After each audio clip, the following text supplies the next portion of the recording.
তো একেবারে নতুন বরের মতো সেজেছো, ধুতি পাঞ্জাবি রুমাল। বারে, বিয়ের পরেই প্রথম শ্বশুর বাড়ি যাচ্ছি বলে কথা, একটু নতুন ভাবেই তো সেজে যেতে হবে নাকি? এখান থেকে তোমাদের বাড়ি হেঁটে গেলে কেমন হয়? বেশ ভালোই হবে, চলো তাই যাই। জানো, গ্রামের এই মেঠো পথ ধরে দুপাশের কচি ধানের ক্ষেত দেখতে দেখতে যেতে আমার খুব ভালো লাগে। তারা যখন গ্রামের পথ ধরে হাঁটতে হাঁটতে যাচ্ছিল, তখন সেই পথের ধারে এক গাছে ও বাবা, এরা কারা গো? বরের হাতে একটা বড় মাছ, দইয়ের হাঁড়ি, বইয়ের হাতে কত ফল মিষ্টি, দেখেই তো একেবারে জিভে জল চলে এলো। আচ্ছা সুধা, এই যে আমি তোমাদের বাড়ি বিয়ের পর প্রথমবার যাচ্ছি, তা তোমার মা আমার জন্য কি কি রান্না করবেন? গিয়ে দেখতে পাবে, চলো না সেখানে, মা আমাকে সব বলেছে। ও বাবা, এই যে দেখছি নতুন জামাই প্রথমবার শ্বশুর বাড়ি যাচ্ছে, খাওয়া দাওয়া বেশ ভালোই হবে মনে হচ্ছে। আমি তো সেই কবেই মরে ভূত হয়েছে, বেঁচে থাকতেও কোনোদিন সেইভাবে জামাই আদর পাই। ঠাম্মি, কোথায় তোমরা? দেখো, আমরা এসে গেছি। ও মা, সুধা, তোরা এসেছিস? সেই কখন থেকে তোদের জন্য অপেক্ষা করছি। বাবা জামাই, ওই চৌকির ওপর আরাম করে বসো। তারপর সুধার মা এক থালা মিষ্টি নিয়ে ঘরে ঢোকে। এই নাও বাবা, সব খেয়ে নিতে হবে, কিন্তু একটাও ফেলা যাবে না। আর এই সমস্ত কিছু জানলার আড়াল থেকে দাঁড়িয়ে দাঁড়িয়ে দেখতে থাকে মন্দভূত। ও কি আদর, কি আদর, আর যে লোভ সামলাতে পারছি না, কত মিষ্টি। ও কিছু একটা ব্যবস্থা আমাকে করতেই হবে।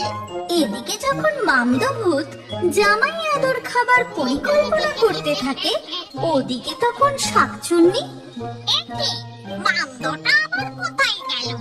এই রাতেই তো বসে থাকার কথা। আমি খাবার খুঁজতে গেলাম, তখন আমার সাথে না গিয়ে এদিকে হাওয়া খেতে বেরোনো হয়েছে। এরপর শাকচুন্নি মামদোকে খুঁজতে এদিকে ওদিকে ঘুরতে থাকে। মামদো, ও হতচ্ছাড়া মামদো, বলি গেলি কোথায়? মামদো! এদিকে মামদো তখন নতুন জামাইয়ের ঘরে ঢুকে দেখে দীপক খাটের উপর শুয়ে চোখ বুজে গান গাইছে। গ্রাম ছাড়া এই রাঙা মাটির পথ আমার মন ভুলায় রে। ঠিক তখনই মামদো জাদু করে তাকে ঘুম পাড়িয়ে দেয়। তারপর জাদু করেই তাকে খাটের তলায় রেখে দেয়, আর নিজে দীপকের রূপ ধারণ করে খাটে শুয়ে পড়ে। তখন ঠাম্মি ঘরে ঢুকে বলে, ও জামাই, এসো এসো, তোমার শাউরি ভাত খেতে ডাকছে গো, খাবে এসো। এই শুনেই দীপকের বেশে মন্দভূত তড়াৎ করে লাফিয়ে উঠে খাট থেকে নেমে ছুটে সেদিকে চলে যায়। তাই দেখে ঠাম্মির তো চক্ষু ছানা বড়া। ও বাবা, জামাই বাবা জীবন এমন নাপে উঠলো কেন? ওর মনে হয় খুব খিদে লেগেছে। এরপর খেতে বসে দেখা যায় দীপককে যতই খাবার দেওয়া হোক না কেন, সে এক নিমেষে সমস্ত খাবার খেয়ে ফেলছে। এমনকি সুধার পাতে থাকা খাবারগুলো সব খেয়ে নিচ্ছে। তোমার বুঝি বড্ড বেশি খিদে লেগেছে না জামাই? হ্যাঁ, সেই অনেক কাল এমন ভালো ভালো খাবার খাইনি কি না। না না, মানে শাশুড়ি মা এত ভালো ভালো রান্না করেছেন। এদিকে যখন মামদভূত ভোজনে ব্যস্ত, তখন শাকচুন্নি মামদোকে খুঁজতে খুঁজতে, ব্যাপারটা কি হলো? এই বাড়ির ভেতর থেকে কেমন যেন মামদো মামদো গন্ধ পাচ্ছি। ব্যাটা এই বাড়ির ভেতর ঢোকেনি তো? ভেতরে গিয়ে একবার দেখি। এই বলে শাকচুন্নি একটা বিড়ালের রূপ ধারণ করে, তারপর বাড়ির ভেতরে ঢোকে।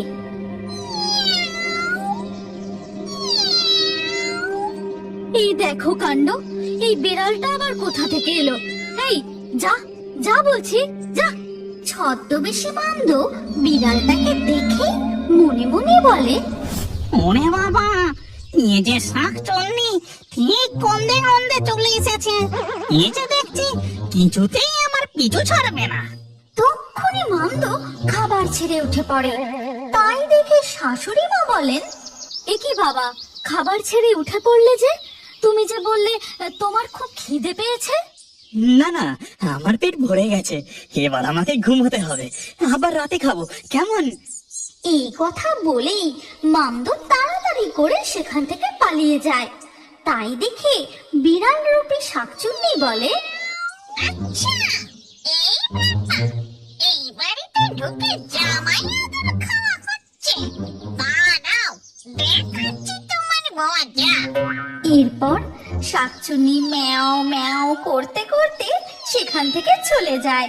আর সুধা ঘরে গিয়ে দেখে দীপক চাদর চাপা দিয়ে গুটিসুটি হয়ে খাটে শুয়ে আছে। কি গো, শুয়ে পড়লে যে? চলো না একটু ছাদ থেকে ঘুরে আসি। ওরে বাবা, ছাদে গেলেই যে শাকচুন্নি খপ করে ধরে নেবে, জানো না তো সে কি জিনিস। মানে কি সব আজে বাজে বলছো বলো তো? তোমার কি মাথাটা হঠাৎ করে খারাপ হয়ে গেছে নাকি? ভাল লাগে না বাবা। এই কথা বলে সুধা রাগ করে ঘর থেকে বেরিয়ে যায়। ঠিক তখনই সেখানে আসে বিড়াল রূপী শাকচুন্নি। আর তার ডাক শুনেই মামদু এক লাফে উঠে যায় আলমারির মাথায়। তখনই ঠাম্মি ঘরে ঢোকে। ও কি জামাই, আলমারির মাথায় উঠেছ কেন?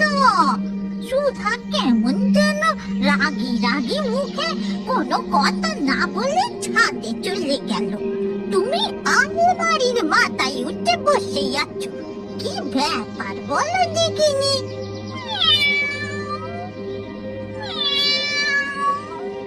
শাকচুন্নি, টাম্মি শাকচুন্নি আমায় নিয়ে চলে যাবে, রাতের খাওয়াটা আর হবে না দেখছি। হ্যাঁ, এ কি কথা গো? ও গো, জামাই আমাদের খেপা হয়ে গেছে। ঠিক তখনই বিড়ালটা ঘর থেকে পালিয়ে যায়। মামদো আলমারির মাথা থেকে নেমে পড়ে। তারপর সেখানে সুধার মা এসে বলে, আহ মা, এসব কি বলছেন বলুন তো আপনি? এই সময় আপনি এখানে কি করছেন? চলুন নিজের ঘরে চলুন। জানি না বাপু কি হচ্ছে, আমার বয়স হয়েছে তো, তাই হয়তো সব ভুলভাল দেখছি, ভুলভাল শুনছি। এই কথা বলতে বলতে সুধার মা আর ঠাম্মি ঘর থেকে বেরিয়ে যায়। তারপর মামদো ঘরের বাইরে বেরিয়ে আশপাশটা ভালো করে দেখে মনে মনে বলে, বাবা, খুব বাঁচান বেঁচে গেছি। একদিকে শাকচুন্নি, একদিকে ঠাম্মি। ওই ভালো শাশুড়ি মাটা না থাকলে এক্ষুনি আমার জামাই আদর খাওয়া খুঁজে যেত আর কি।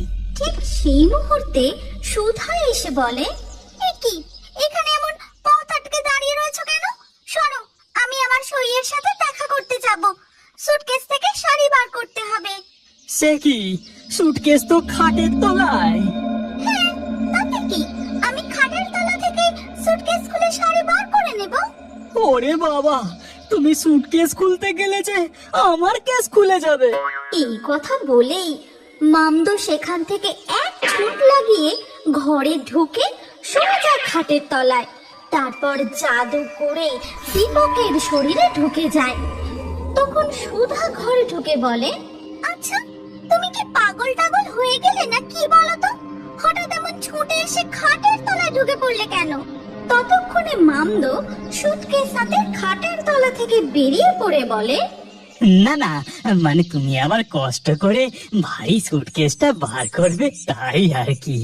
আর এই সব কথা দরজার বাইরে থেকে শুনতে থাকে শাকচুন্নি। কই, আমার জন্য তো এত চিন্তা করতে দেখিনি। দাঁড়াও, দেখাচ্ছি তোমার মজা। এইভাবেই নানান অদ্ভুত পরিস্থিতির মধ্যে দিয়ে দিনটা কেটে যায়। তারপর রাতের বেলাতেও জামাইয়ের গপগপিয়ে খাওয়া দেখে সবাই অবাক।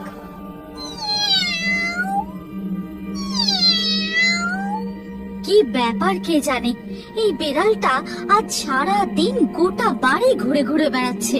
এই কথা শুনে মামদো মনে মনে বলে, ঘুরবেই তো, আমার এমন জামাই আদর ওই শাকচুলের সহ্য হবে কেন? আমি কালকেই এই জামাইয়ের শরীরের ভেতরে ঢুকে এখান থেকে পালিয়ে যাব, তবেই ওই শাকচুন্নির হাত থেকে আমার মুক্তি।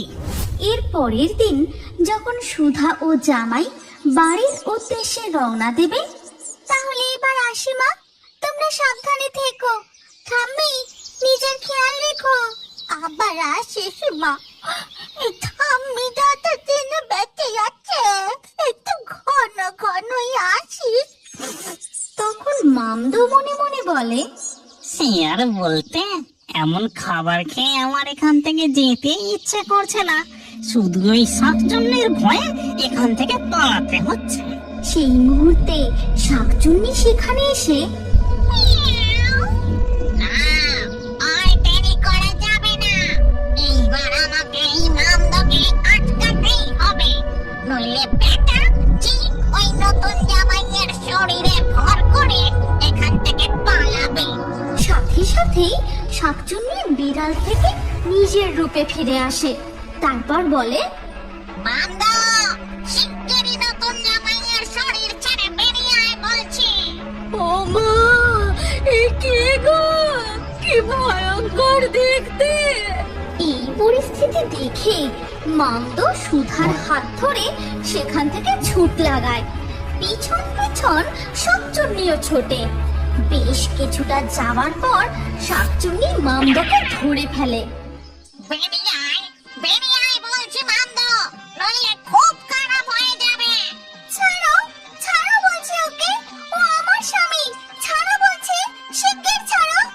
না, কিছুতেই ছাড়বো না, ও আমার স্বামী।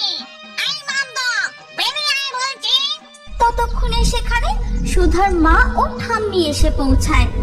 এদিকে সুধা ও শাকচুন্নির টানাটানিতে দীপক মাঝখান থেকে ভাগ হয়ে একদিকে মামদো, একদিকে দীপক হয়ে যায়। তাই দেখে, ও মা গো, এ কি দেখছি আমি। সুধার মা তো এই দৃশ্য দেখে অজ্ঞান হয়ে যায়।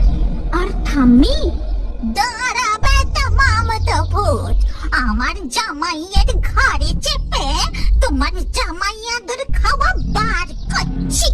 তারপর ঠাম্মি এগিয়ে গিয়ে তার লাঠির বাড়ি মামদোর মাথায় এক ঘা কষায়। ওরে বাপরে, পেট ভরে জামাই আদর খেয়ে এবার লাঠির বাড়িও খেতে হলো।